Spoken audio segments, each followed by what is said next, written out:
नमस्ते दोस्तों, कटारिया संस्कृत क्लास में आपका एक बार फिर से स्वागत है। ठीक है दोस्तों, तो देखिए हम लोगों ने अपने चैनल के माध्यम से कटारिया संस्कृत क्लास चैनल के माध्यम से हमने अच संधि कंप्लीट की।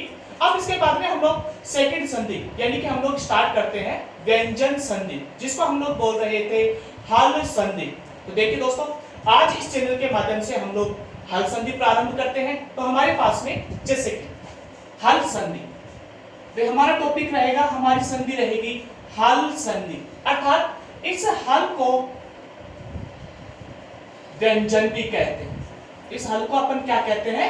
व्यंजन भी कहते हैं। अर्थात अपने पास में निकल कर क्या जाती है? हल संधि या फिर व्यंजन संधि। ठीक है दोस्तों, तो आज हम हमारा एक नया टॉपिक स्टार्ट कर रहे हैं, नया पॉइंट स्टार्ट कर रहे हैं, हल संधि या फिर व्यंजन संधि। ठीक है दोस्तों, यानी कि ये हल संधि कहते किसे हैं? तो देखिए दोस्तों, इस हल संधि या व्यंजन संधि की परिभाषा होती है कि दो या दो से अधिक व्यंजनों के मेल से, दो या दो से अधिक व्यंजनों के मेल से जो विकार उत्पन्न होता है, जो विकार उत्पन्न होता है उसे ही हम लोग क्या कहते हैं? हल संधि कहते हैं, उसे ही व्यंजन संधि कहते हैं। ठीक है दोस्तों, तो हमारे पास में व्यंजन संधि, और इस व्यंजन संधि के अंतर्गत हमें कौन कौन सी संधि पढ़नी है, अब उसके बारे में अपने को चर्चा करनी होगी। ठीक है दोस्तों, तो देखिए हम लोग एक चार्ट के माध्यम से समझते हैं कि जैसे व्यंजन संधि जो है, इस व्यंजन संधि में चलने वाली जो संधियां है वो कौन कौन सी है उनके बारे में। ठीक है दोस्तों, तो हमारे पास में निकल कर के आती है पहली संधि इष्टुत्व संधि। कौन सी संधि होगी दोस्तों? इष्टुत्व संधि। ये हमारे लिए इंपॉर्टेंट है। एक संधि निकल कर के आएगी हमारे पास में और इसे हम लोग कहेंगे इष्टुत्व संधि। सेकंड संधि निकल कर के आएगी दोस्तों हमारे पास में इष्टुत्व संधि। इनके अलावा जैसे अपने पास में आ जाती है जसत्व संधि। कौन सी संधि होगी दोस्तों? जसत्व संधि। अपन कह सकते हैं जो व्यंजन संधि है, इस व्यंजन संधि में चलने वाली कौन कौन सी संधियां होती है उनके बारे में, जसत्व संधि। और उसके बाद में आती है हमारे पास में चतुर्व संधि। ठीक है दोस्तों, नेक्स्ट आएगी हमारे पास में अनुस्वार संधि। फिर होगी दोस्तों अपने पास में अनुनासिक संधि, अनुनासिक संधि। फिर आएगी दोस्तों अपने पास में जैसे परसवर्ण संधि, परसवर्ण संधि। और एक आएगी अपने पास में पूर्व सवर्ण संधि, पूर्व सवर्ण संधि। एक संधि निकल करके आती है दोस्तों छत्व संधि। एक संधि होगी दोस्तों अपने पास में दमुडागम संधि, दमुडागम संधि। ठीक है दोस्तों, तो इत्यादि प्रकार से हमारे पास में यह संधियां होती है। अब हमारे सिलेबस में कौन कौन सी संधियां चल रही है? देखो दोस्तों, हमने ये जो बोर्ड के ऊपर लिख रखा है कि व्यंजन संधि जितनी भी चलती है वो सारे के सारे मैंने यहाँ पे रूप लिख दिए। अब हमारे सिलेबस के अंदर रीड का जो सिलेबस है उसमें हम लोगों ने कौन कौन सी संधि अपने को उपयोग में लेनी है। देखिए दोस्तों, इष्टुत्व संधि, इष्टुत्व संधि ये हमारे लिए इंपॉर्टेंट रहेगी। इसके अलावा हमारे पास में इंपॉर्टेंट है जैसे जसत्व संधि, चतुर्व संधि, अनुस्वार संधि और उसके बाद में छत्व संधि। यह हमारे सिलेबस के अंतर्गत आती है, तो हम लोग इनके बारे में चर्चा करेंगे, लेकिन इनके बारे में भी हम लोग पढ़ेंगे। और जैसे कि हमारे पास में ये जो संधियां निकल करके आई, अब इन संधियों को वन बाय वन करके एक एक करके इनको निकालना प्रारंभ करते हैं, इसका अध्ययन अध्यापन करना प्रारंभ करते हैं। ठीक है दोस्तों, तो हमारे पास में ये निम्नलिखित व्यंजन में चलने वाली कुछ संधियां होती है, जिसमें हमारे पास में पहली संधि निकल करके आती है इष्टुत्व संधि। ठीक है दोस्तों, तो आज हमारा जो टॉपिक है वो टॉपिक रहेगा इष्टुत्व संधि का। तो देखिए दोस्तों, अपने पास में पहला पॉइंट निकल करके आया इष्टुत्व संधि। अब ये इष्टुत्व संधि किस तरीके से कार्य करती है, अब उसके बाद तो हमारे पास में पहले और उसके बाद में आ गया यहाँ पर इष्टुत्व संधि। अब ये इष्टुत्व संधि कहते किसे हैं, अब इसके बारे में। ठीक है दोस्तों, तो देखिए इष्टुत्व जो संधि है, इस इष्टुत्व संधि का एक नियम अर्थात एक सूत्र चलता है और वो होगा इस्तोहो, इश्चुना, इश्चुहो। ये इसका एक नियम होता है। इस संधि का एक सूत्र होता है, इस संधि का एक नियम होता है इस्तोहो, इश्चुना, इश्चुहो। अब देखिए दोस्तों, ये संधि किस तरीके से कार्य कर रही है, अब उसके बारे में देखिए दोस्तों। सबसे प्रारंभ में, सूत्र के प्रारंभ में क्या लिखा हुआ है? से क्या है? हालत यानी कि आधा, ठीक है दोस्तों। फिर उसके बाद में लिखा हुआ है हमारे पास में तो शब्द का अर्थ होता है तय वर्ग। तो शब्द का अर्थ क्या निकालेंगे दोस्तों अपन लोग? तय वर्ग। यहां पर मैं एक बार तय भी लिख देता हूं। तय वर्ग का मतलब हो गया तय, थ, द, ध और न। और ये जो भी वर्ण होंगे वो सब के सब क्या होंगे दोस्तों? हलंत होंगे, क्योंकि व्यंजन जो वर्ण होते हैं वो व्यंजन वर्ण क्या होते हैं? हलंत होते हैं, अर्थात उनके अंदर स्वर समाहित तो होता है। देखो दोस्तों, इन 2 पॉइंट को हम लोगों ने कंप्लीट किया। अब इसके बाद में अब ये कहता है, सबसे पहले यहां पर क्या लिखा हुआ है? श, यानी कि शंकर वाला स, ठीक है। आगे देखिए यहां पे लिखा हुआ है चू शब्द का अर्थ हो गया दोस्तों चय। चय का मतलब क्या हो जाएगा? चय वर्ग। चय का अर्थ क्या हो जाएगा यहाँ पर? चय वर्ग। अर्थात अब वर्ग का पूरा यानी कि चय, छ, जय, झ और ईय, और ये वर्ण भी क्या होंगे? हलंत होंगे। तो देखिए दोस्तों, हमारे पास में निकल करके आ गया, अर्थात 2 पॉइंट ये जो थे ये निकल करके आते हैं कि स और ट वर्ग के आगे यदि स और ट वर्ग के आगे यदि श, संकर वाला, ठीक है दोस्तों, श और च वर्ग हो तो क्रमशः इस स के स्थान पर ये जो सर्प वाला जो स है अर्थात दंत्य जो स है, इस दंत्य स के स्थान पर श बना दिया जाता है।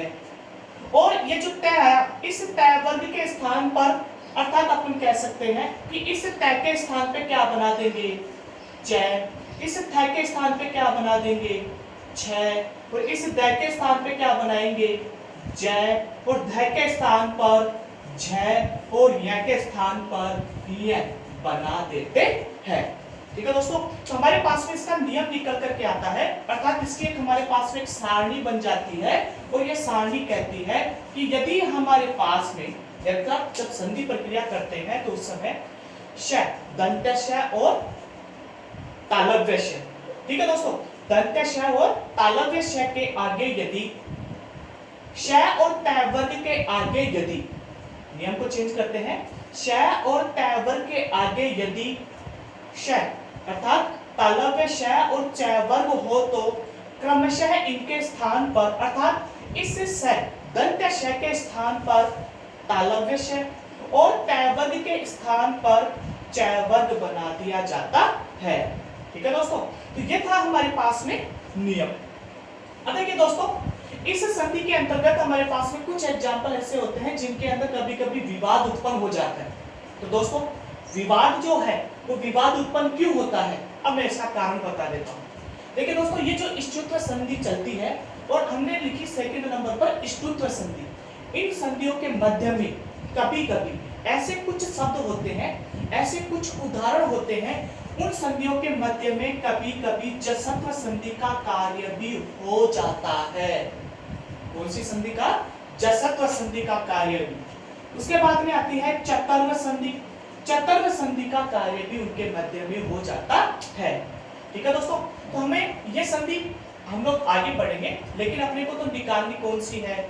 इष्टुत्व संधि। तो देखिए दोस्तों, हमारे पास में इष्टुत्व संधि निकल करके आई, और इष्टुत्व संधि का सूत्र होता है इस्तोह, इश्चुनः, इश्चु, अर्थात श, दंत्य श और तय वर्ग के आगे यदि तालव्य श और च वर्ग हो तो क्रमशः स और तय वर्ग के स्थान पर श और च वर्ग बना दिया जाता है। अब इसके हम लोग कुछ एग्जाम्पल लेते हैं, कुछ उदाहरण लेते हैं, अब उनको हम लोग आगे प्रोसेस में डालते हैं। जैसे कि दोस्तों, हमारे पास में पहला एग्जाम्पल निकल करके आता है हरीश सेते। ऐसा हमारे पास में शब्द आते हैं, हरीश सेते। अब देखिए दोस्तों, हरीश सेठ जो शब्द लिखा हुआ आया, अब इस शब्द की हम लोग संधि विच्छेद करेंगे। तो देखिए दोस्तों, पहले तो इसके टुकड़े करते हैं। मान लीजिए अपने को संधि नहीं आती है तो हम क्या करेंगे, इनको छोटे छोटे वर्णों में इनको विभक्त कर देंगे। जैसे है हलंत किया ए, उसके बाद में रै, इसको हलंत किया तो विश्व ई, उसके बाद में हमारे पास में आ गया श, उसके बाद में आया हमारे पास में से, आगे एक की मात्रा, उसके बाद में ते। ये वाला वर्ण में पूरा ऐसे कैसे लिख लेते हैं। ठीक है दोस्तों, अब देखिए हम लोगों ने ये छोटे छोटे जो टुकड़े किए अर्थात वर्णों में इसको विभक्त कर दिया, तो इनमें से ऐसा कौन सा वर्ण है जो हमें बनाना है। तो देखो दोस्तों, हमारे पास में नियम लिखे हुए हैं। अब नियम के हिसाब से तो जब हम लोग चलते हैं तो हमें बनाना क्या है, स, यानी कि ये वाला स बनाना है। ये कब बनेगा, जब हमारे पास में क्या हो, अर्थात दंत्य श हो। दंत्य श के बाद में क्या लिखा हुआ होना चाहिए, श। ठीक है दोस्तों, अब आगे इसको जोड़ते हैं। देखिए दोस्तों, हम लोग इसको जोड़ेंगे है रे, और इसके अंदर छोटी ई की मात्रा। ठीक है दोस्तों, यहाँ पर से कब बनेगा, जब हमारे पास में दंत्य श हो। तो यहाँ पर अपन लोग जोड़ देते हैं दंत्य श, और उसके बाद में शब्द बच गया यहाँ पर से और ते। ठीक है दोस्तों, तो हमारे पास में निकल करके आ गया हरीश धन शेते, अर्थात यहाँ पर हमारे पास में निकल करके आता है श, और उसके बाद में लिखा हुआ आ गया हमारे पास में श। तो अर्थात नियम स्टार्ट हो गया। स के बाद में यदि स हो तो इस श के स्थान पर अर्थात दंत्य स के स्थान पर तालव्य स कर दिया जाएगा, अर्थात इस स के स्थान पर कौन सा स, तालव्य स कर देते हैं। नेक्स्ट अब इसके जोड़ते हैं है री। अब ये स क्या है, आधा, उसके बाद में हमारे पास में शब्द क्या शेष रह गया, सेते। तो इसको ऐसे कैसे ही जोड़ देंगे तो हमारे पास में शब्द क्या बन जाएगा, हरीश शेते। ठीक है दोस्तों, अब देखिए दोस्तों, मैंने तो सिर्फ आपको यही कहा है कि इस स के आगे अर्थात तालव्य श, लेकिन दोस्तों अपने को ध्यान रखना है कि श के बाद में ये श तो होगा ही, तालव्य श होगा ही, लेकिन इनके बाद में चय वर्ग का कोई सा भी वर्ण हो सकता है। चय वर्ग का कोई सा भी वर्ण हो सकता है। ये कि चय लिखा हुआ हो, इसके स्थान पर हमारे पास में छ भी लिखा हुआ हो सकता है, इसके आगे हमारे पास में जय भी लिखा हुआ हो सकता है, स के आगे हमारे पास में झ भी लिखा हुआ हो सकता है, और स के आगे हमारे पास में यह भी लिखा हुआ हो सकता है। ऐसे ही तय वर्ग, तो तय वर्ग के आगे ये वाला श अर्थात तालव्य श भी लिखा हुआ हो सकता है, तय के आगे छ भी लिखा हुआ हो सकता है, तय के आगे जय भी लिखा हुआ हो सकता है, तो तय के आगे जय भी लिखा हुआ हो सकता है, अर्थात इस वर्ग का कोई सा भी एक वर्ण लिखा हुआ हो सकता है। ठीक है दोस्तों, तो ये था इसके अंदर चलने वाला पहला एग्जाम्पल और उसका पहला नियम। नेक्स्ट आगे एग्जाम्पल एक और लेते हैं। जैसे कि हमारे पास में नेक्स्ट एग्जाम्पल निकल करके आए, जैसे कि अपने पास में शब्द हो, सेकंड नंबर का एग्जाम्पल लेते हैं और वो आएगा अपने पास में शिशु सेते। शिशु नहीं होगा, शिशु सेते ऐसा शब्द होगा हमारे पास। ठीक है दोस्तों, ऐसा हमारे पास में शब्द लिखा हुआ आ गया। अब देखिए दोस्तों, इसके अंदर हमारे पास में बहुत सारे स निकल करके आ रहे हैं। अब देखिए इसके हम लोग जब संधि विच्छेद करेंगे, टुकड़े करेंगे, तो हमारे पास में इसकी संधि होगी शिशु से धन सेते, शिशु धन सेते।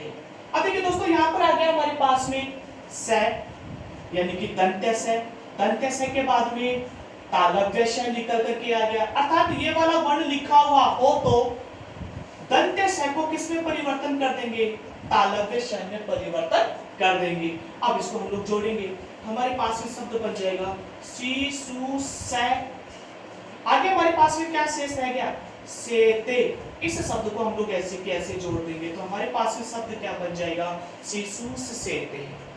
ठीक है दोस्तों, तो इससे संबंधित हमारे पास में जैसे कि ये श लिखा हुआ हो तो इसके स्थान पर अपन लोगों को क्या करना है, जब हम लोग संधि विच्छेद करेंगे तो इसके स्थान पे श बना देते हैं। ठीक है दोस्तों, अब हम लोग नेक्स्ट आगे कुछ एग्जांपल और लेते हैं। जैसे कि इन नियमों को ध्यान में रखना दोस्तों, क्योंकि मैंने इसको रब कर दिया है और अब आगे हम लोग आगे बढ़ रहे हैं तो हमें उसकी जरूरत भी पड़ेगी। जैसे कि सेकंड एग्जांपल हमारे पास में आ जाए और एग्जांपल हो सज्जन। एग्जांपल निकल करके आता है तीसरे नंबर पर और वो होगा सज्जन। ठीक है दोस्तों, सज्जन है। अब इस शब्द की संधि विच्छेद करेंगे, टुकड़े करेंगे, तो हमारे पास में शब्द की संधि विच्छेद होगी सत धन जन है। क्या होगी दोस्तों इसकी? सत धन जन है।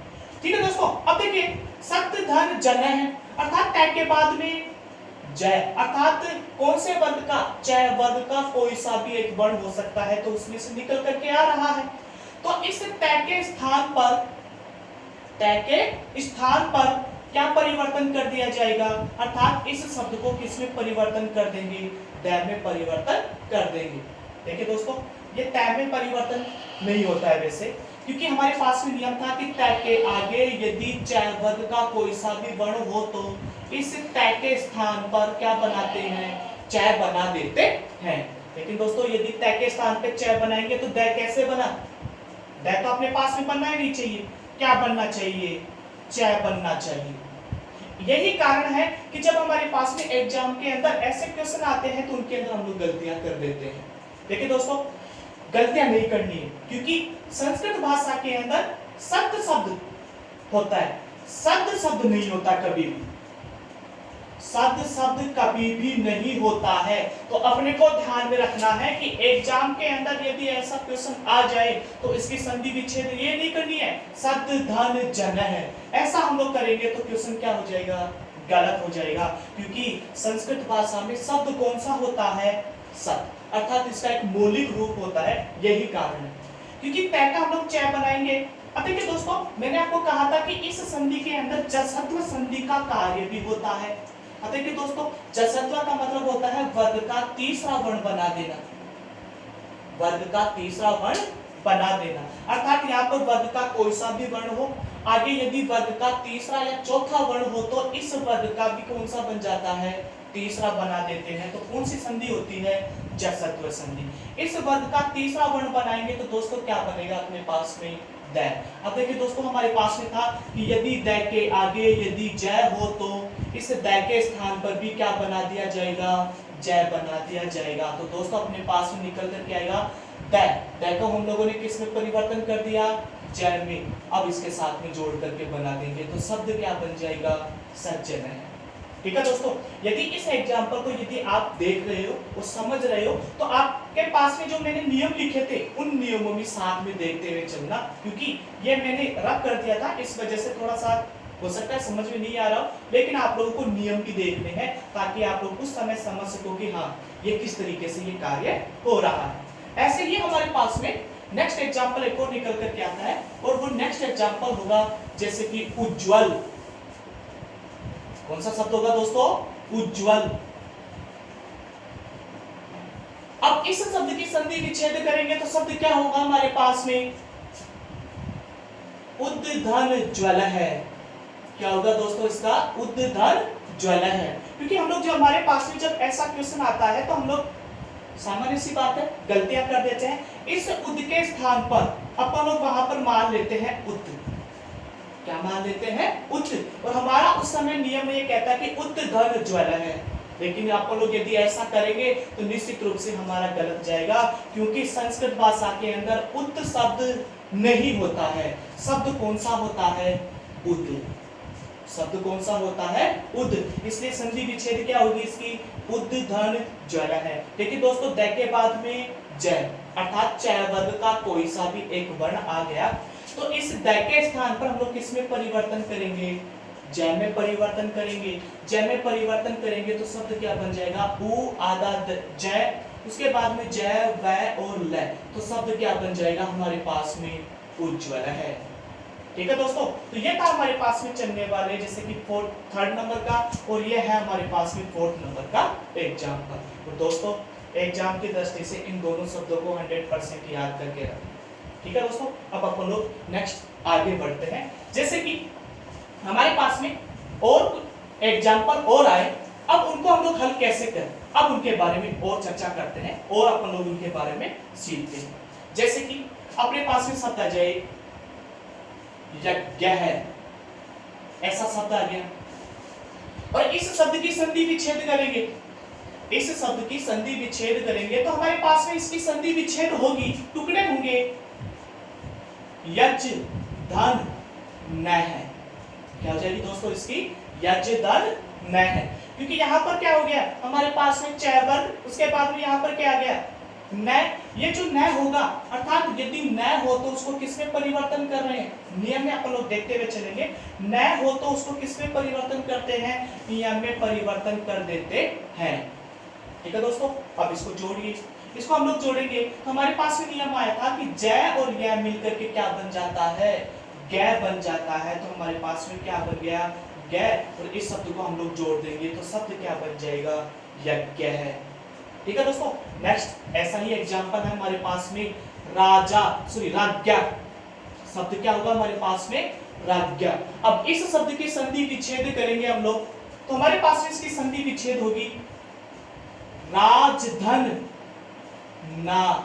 क्या बन जाएगा इसका? राजधन ना। अर्थात जय के बाद में क्या आ गया? न। तो न को किसमें परिवर्तन करेंगे? या में परिवर्तन करेंगे। तो देखिए दोस्तों वही प्रक्रिया, जय के बाद में यदि यह आ जाए तो किसमें परिवर्तन कर देते हैं? गै में परिवर्तन कर देते हैं। इसके साथ में हमारे पास में क्या है? आ की मात्रा, इसको आ की मात्रा के साथ में जोड़ देंगे तो शब्द क्या बन जाएगा हमारे पास में? राज्ञा। ठीक है दोस्तों, ऐसे ही हमारे पास में और भी एग्जांपल है, जैसे तच्च है, तच्च है। ठीक है दोस्तों, अब देखिए तच्च है जो शब्द आया, इस शब्द की संधि विच्छेद करेंगे तो हमारे पास में क्या बनेगी? तद धन च है। क्या बनेगी दोस्तों? तद धन च है।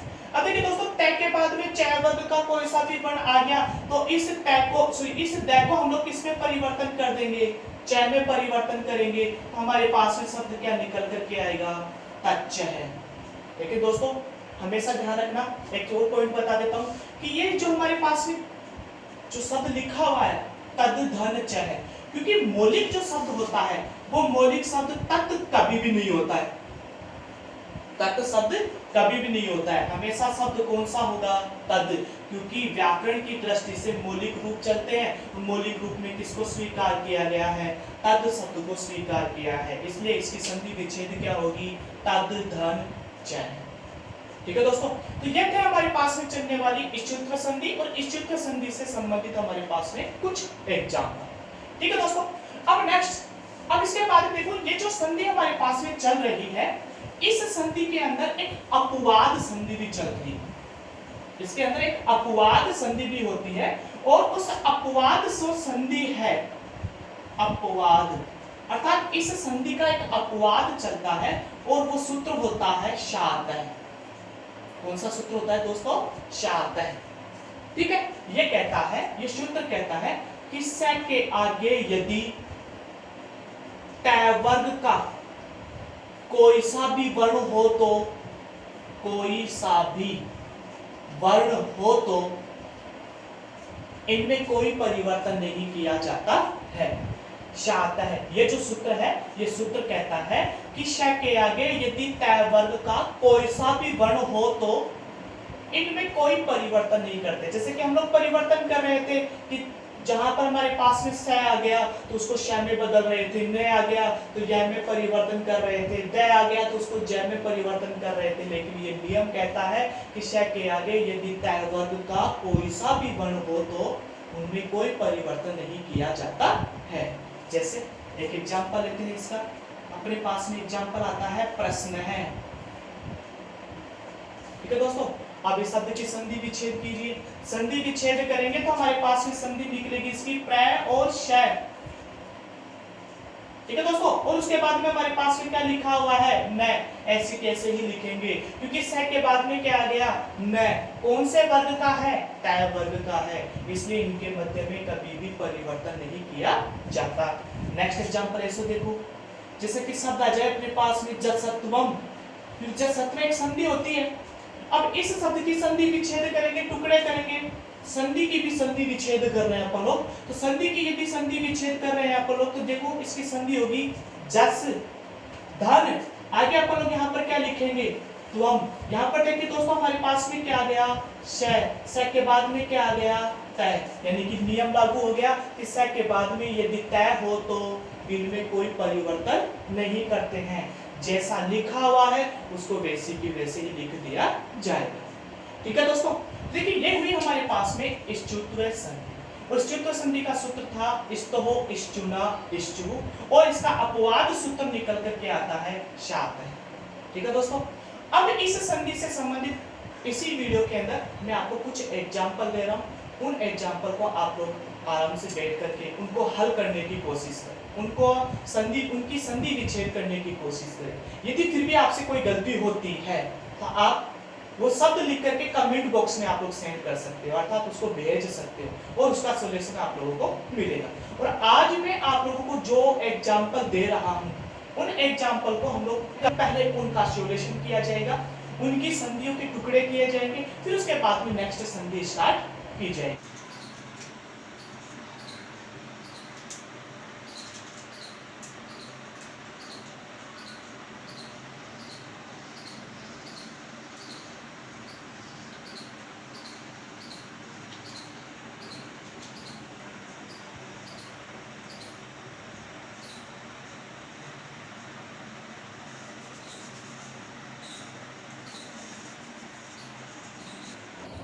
ठीक है दोस्तों, ये थे हमारे पास में इष्टुत्व संधि के कुछ उदाहरण। इनको आपको सोल्व करना है और सोल्व करके जैसे कोई क्वेश्चन और कोई एग्जांपल आपको नहीं आ रहा है तो आप कमेंट बॉक्स में भी डाल सकते हैं। ठीक है दोस्तों, यदि ये चैनल आप लोगों को पसंद आया हो तो आप इस चैनल को लाइक करें, शेयर करें और सब्सक्राइब करें।